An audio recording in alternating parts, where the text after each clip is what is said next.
Olá, começa agora o JR Entrevista, hoje com a gente, o deputado federal, Coronel Armando, do PSL de Santa Catarina. O deputado faz parte da Comissão de Minas e Energia e também da Comissão de Segurança Pública e é integrante da Comissão Especial dos Precatórios. Deputado, seja bem-vindo ao JR Entrevista. Satisfação estar com vocês aqui no dia de hoje. A Câmara deve votar emendas do Senado, deputado, ao projeto que revisa a Lei de Improbidade Administrativa, né? E entre as mudanças está a punição apenas para agentes públicos que agirem com dolo, ou seja, com a intenção de lesar a administração pública e também a redução do prazo de prescrição. Como é que o senhor analisa esse texto? Bom, esse texto foi polêmico desde o início, quando nós votamos na Câmara a primeira vez. Não havia um consenso.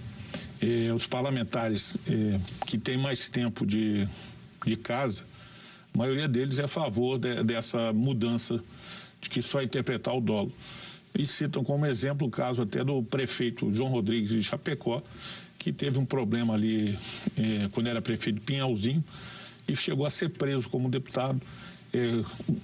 O processo correu e depois ele acabou inocentado, hoje é prefeito de Chapecó. Então esse é um caso que se cita. Eu acredito que a gente tem que olhar com um olhar bem crítico esse assunto, porque a sociedade espera que a gente combata a corrupção e passa a imagem que não está se combatendo a corrupção ao só pensar no dolo. Então é claro que dentro de um devido processo legal, que não se arraste, o problema é que às vezes se arrasta demais os processos legais, eu sou a favor que tudo seja incluído e que a pessoa prove a sua inocência. O senhor faz parte também da comissão especial que trata aí que está discutindo o pagamento de precatórios. O governo, ele altera as regras para o pagamento. Eu queria que o senhor falasse um pouquinho dessa discussão, como é que ela está sendo? Bom, nós estamos iniciando os trabalhos, a comissão foi implantada faz uma semana e meia e ainda está na parte bem inicial, o relator ainda está apresentando o seu plano de trabalho, então nós não aprofundamos ainda o tema. Na parte do governo, há um interesse em postergar ou pelo menos dilatar o prazo de pagamentos precatórios. São 89 bilhões de reais que estariam vencendo a partir do ano que vem e que, se não houver essa dilatação, vão afetar significativamente o orçamento do governo dentro do ano que é um ano eleitoral. O governo precisa também, pensando não só na eleição, mas nos seus programas sociais, ter esse recurso. Então é para o governo uma prioridade discutir esse assunto. Eu fui vice-líder do governo Bolsonaro na Câmara por um ano e meio, então eu tenho um contato com a área econômica do governo e a gente sabe que há necessidade de se discutir melhor o assunto.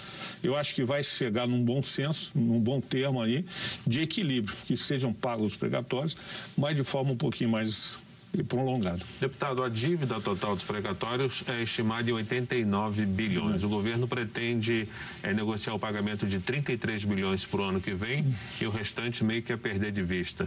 O senhor acredita que é necessário um diálogo também com o Conselho Nacional de Justiça, com o Poder Judiciário, para se chegar a esse acordo nessa medida que visa oficializar esse parcelamento dos pagamentos? Eu acho que sim, porque a ação do Judiciário interfere nas decisões do Executivo. E o Executivo, sem haver um fechamento de acordo, ele poderá ter muitas ações judiciais em cima desse acordo. Então, é importante que venha à mesa assim, o elemento do Poder Judiciário, de forma que haja um pensamento para o Brasil e um equilíbrio nos resultados. Acho muito importante essa participação do Judiciário.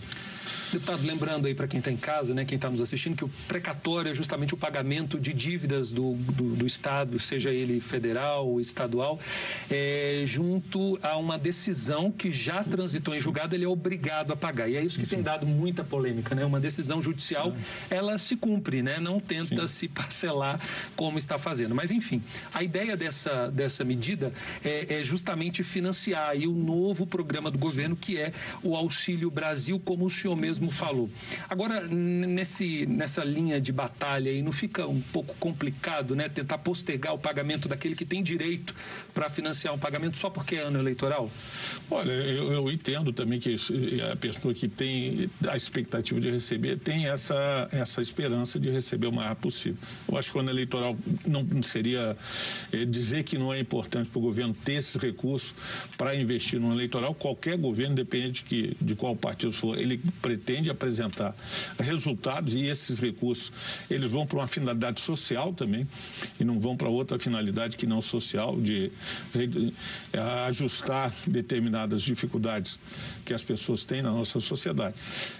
Eu vejo também que às vezes você tem, vou dar um exemplo, você tem um animal, você tem que tirar leite desse animal. Se você matar o animal, você vai perder todo o leite. Então, dentro da posição, o governo não pode ser inviabilizado se matar o nosso animal. Então, como exemplo isso, e claro que existe expectativa, mas é uma situação que tem que ser estudada por esse termo. Não pode matar o animal, senão nós vamos ficar sem condições de dar sequência aos trabalhos.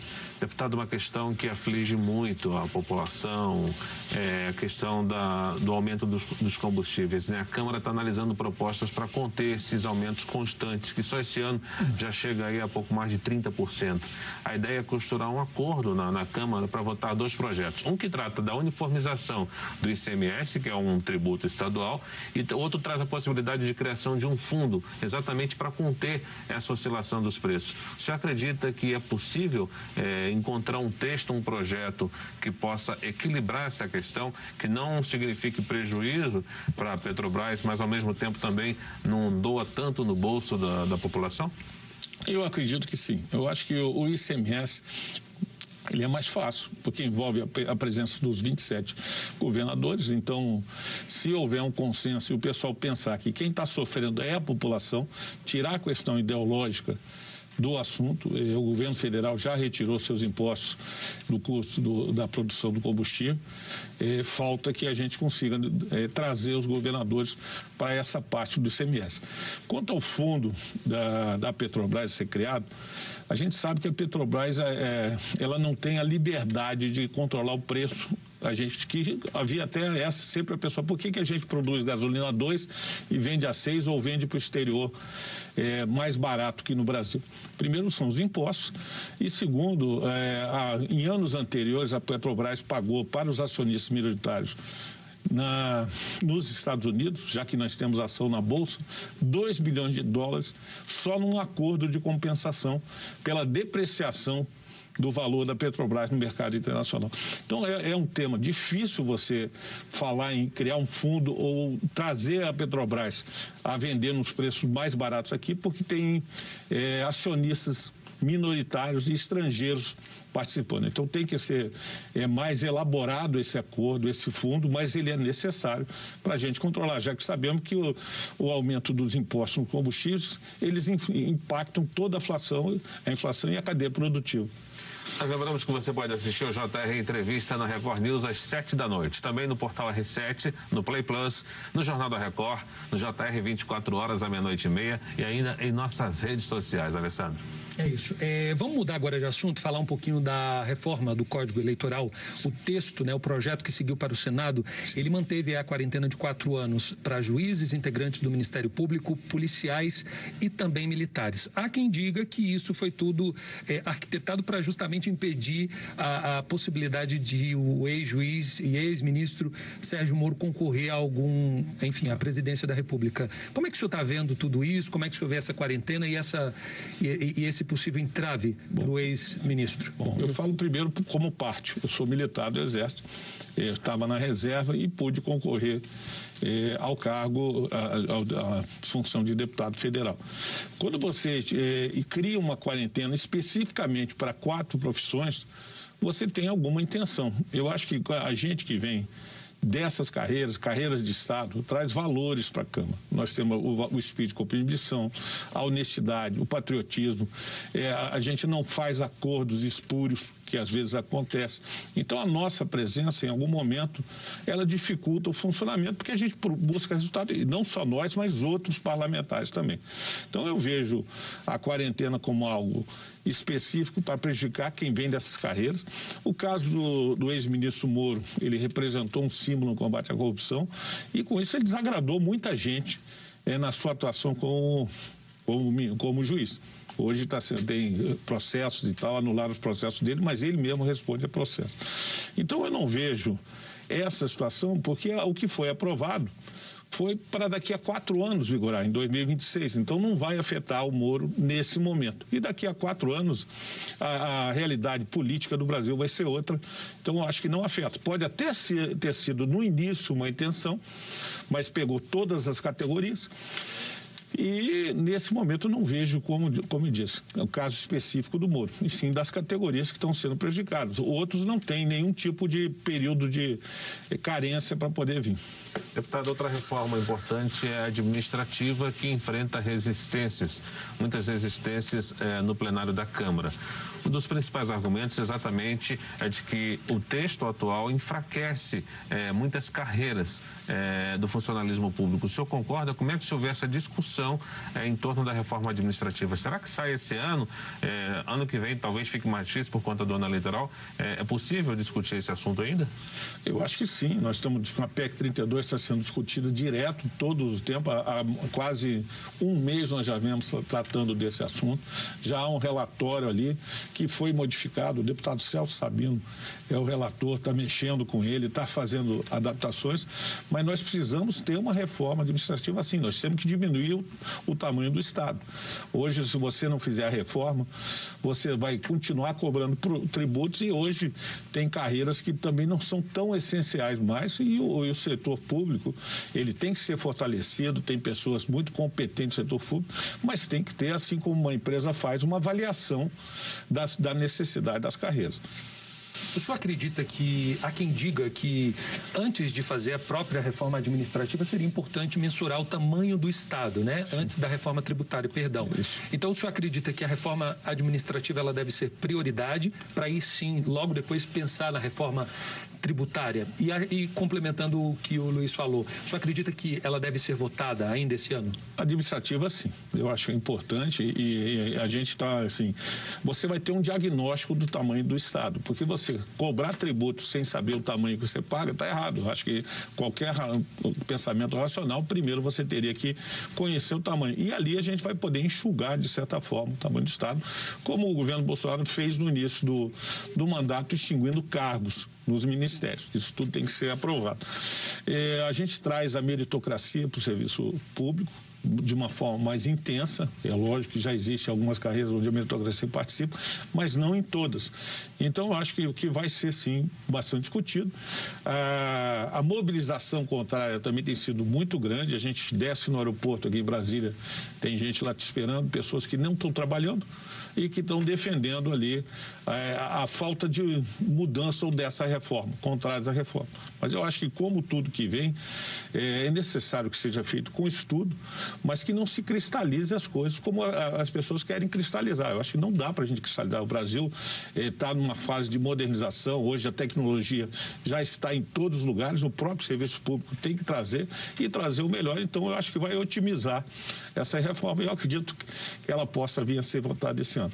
Já a reforma tributária, eu não vejo, assim, possibilidade dela ser votada agora pelas desigualdades regionais que nós temos no Brasil, e todas as áreas também industriais ou setores têm que participar desse consenso. As mudanças no imposto de renda, deputado, que estão sendo discutidas no Parlamento, agora no Senado, o senhor acredita que são mudanças válidas? Olha, a gente participou da reforma do imposto de renda, e tem 2 aspectos ali. A revisão depois de 5 anos do imposto, do limite do imposto da pessoa física. Então, passou de 1.850 para 2.500. Muitas pessoas vão deixar de contribuir com o imposto de renda. Então, pelo lado de pessoa física, ela foi necessária. O ajuste é quando você tira de um lado, você tem que buscar no outro lado.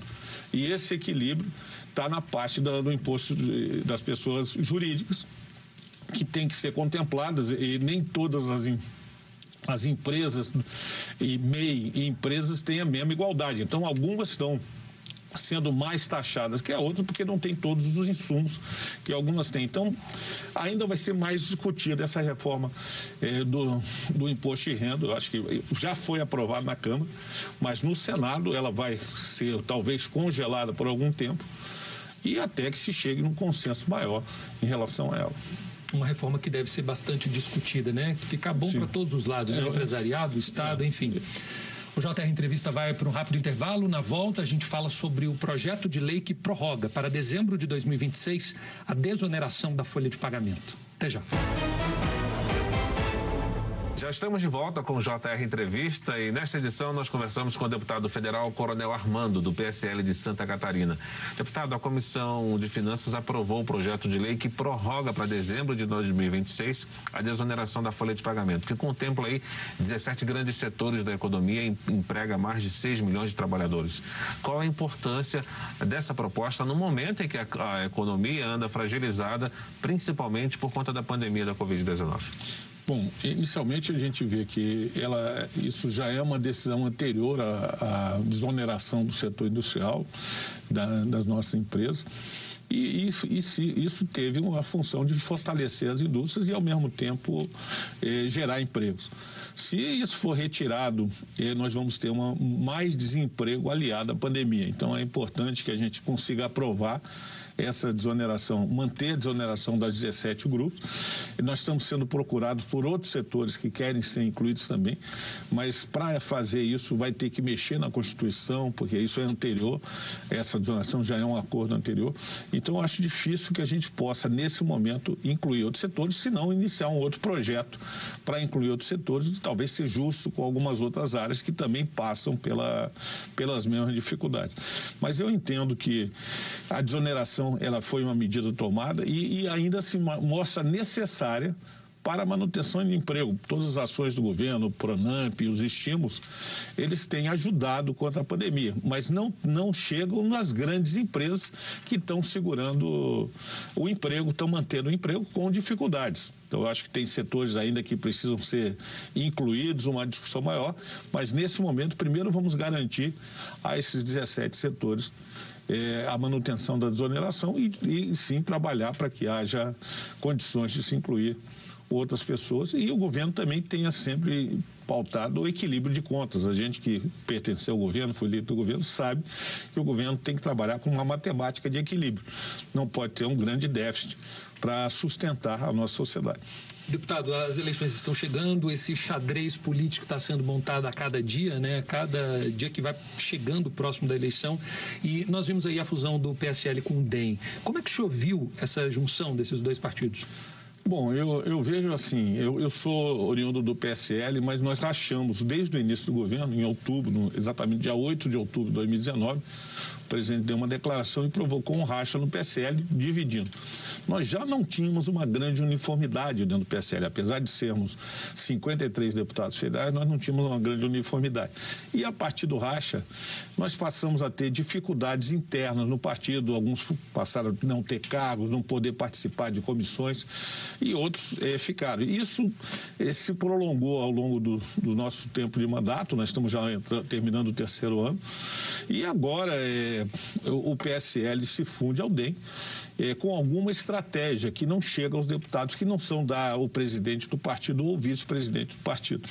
Eu acredito que o PSL vai ser incorporado ao DEM, pela história que o DEM tem, a tradição política, a estratégia do DEM, e o PSL, que era um partido pequeno, ele vai perder a sua identidade e as lideranças virão, com certeza, esse novo partido vai ter liderança, na minha opinião, do DEM, e não vai haver espaço para os membros do PSL que quiserem permanecer. Eu já estou acompanhando o presidente quando definiu o partido. Eu acho que nós não vamos ter espaço dentro dessa nova formação que vai ser esse novo partido. Agora, deputado, o presidente Bolsonaro já está sem legenda há algum tempo e procura um partido para concorrer à reeleição. Qual seria o destino provável? Talvez o progressista, do deputado Arthur Lira, presidente da Câmara? Como é que você vê? Bom, o presidente já conversou com diversos partidos, a gente tinha tido uma reunião com ele gostaria de escolher em março o partido, mas ali houve uma mudança de 6 ministros em março e aí dentro dessas condições ele não pôde escolher o partido. Agora ele precisa escolher um partido para disputar as eleições de 2022. Outros já estão com as portas fechadas. Essa união do PSL e do DEM fecha, bem dizer, a porta para o presidente. Outros já estão com composição. E aí nós temos agora, como um partido maior, que eu acho que é importante para o presidente na eleição de 2022, ter um partido mais estruturado, o retorno dele ao progressista. Então é uma possibilidade, há conversas, assim como houve com o PTB, PSDB, houve com o Patriota, com o PSC, com outros partidos, e até também nós não conseguimos criar o Aliança, que era o grande objetivo para que a gente fosse criar o partido. Então, indo para o PP, o presidente vai ter uma diversidade de parlamentares e nós somos, aquela base de bolsonarista tem que ver se vai ter espaço no partido do presidente ou se vai para outros. Ok, deputado. O JR Entrevista fica por aqui. Nós lembramos que você pode acompanhar o programa na Record News às 7h. Também no portal R7, no Play Plus, no Jornal da Record, no JR 24 horas, à 00:30 e também em nossas redes sociais.